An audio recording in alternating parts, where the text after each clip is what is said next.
Tiga. Okay, ni sekarang tengah buat apa ni? Roket. Nak buat roket. Uish.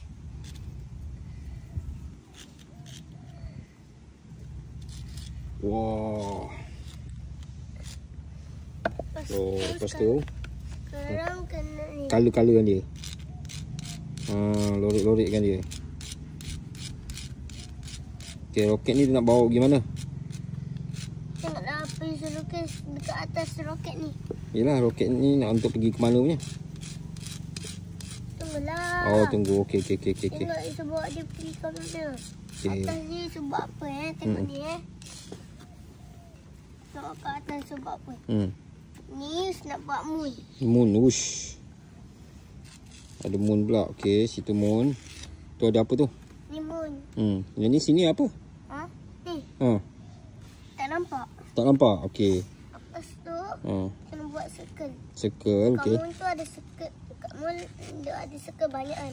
Batu-batu semua. Okay, lepas tu? Dia nak kena laju lagi. Lepas tu Isa buat dia punya asap. Asap pula. Oh, asap kat roket. Oh. Uish.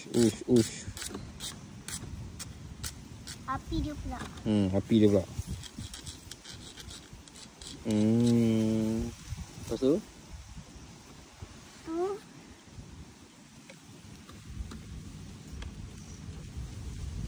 Lepas tu apa lagi? Kita buat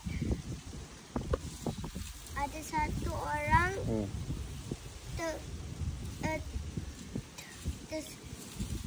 tersangkut dekat moon. Tersangkut dekat moon. Okay, cepat. Mana orang tu? Isa kena buat rumah. Rumahnya kat sini. Rumah dekat mana situ? Hati-hati jatuh. Oh, rumah dekat moon.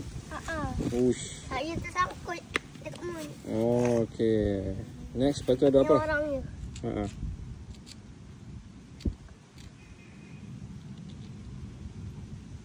Lepas tu ada apa pula? Habis tu siapa datang tolong dia? Roket ni ada orang kat dalam dia. Oh, siapa dalam tu? Siapa ada dalam tu? Penyelamat? Penyelamat? Oh, so penyelamat tu nak pergi selamatkan orang yang ada tersangkut kat moon tu lah. Okay. Kita nak tunjuk papa Isa buat dinosaur. Buat dinosaur pula? Dinosaur ni, kita dah buat dah. Buat balik lah. Kita boleh buat dinosaur lain. Okay, dinosaur pula?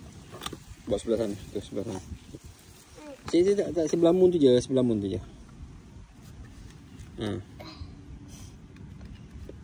So, buat mulut dulu.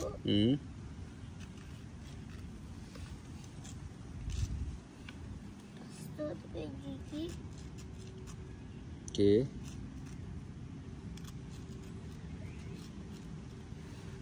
Lepas tu? Lepas tu dia punya leher. Okay. Dah siap. Dah siap? Bukan. Tangan dia. Tangan, kaki tak ada lagi. Tak muat. Oh, tak muat. Okay. Dah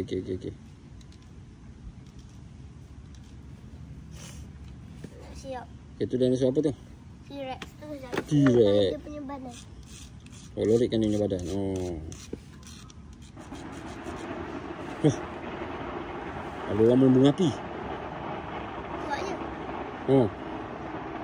Bunga api pula mercun. Kuatnya. Banyak kan?